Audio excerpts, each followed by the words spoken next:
DJ Gajendra.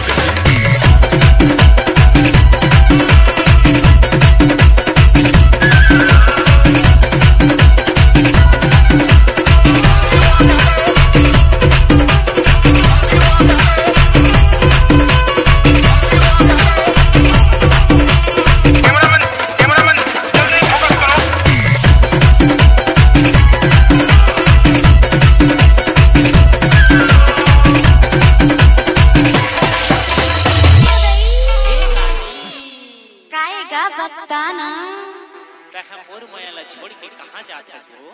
तोर मायाला छोड़ के मैं कहूँ नहीं जाऊंगा, लेकिन का करबे, ये जमाना डर है लागी रही थी। ये जमाना ला छोड़ और मोर सा रिश्ता जो ऐसे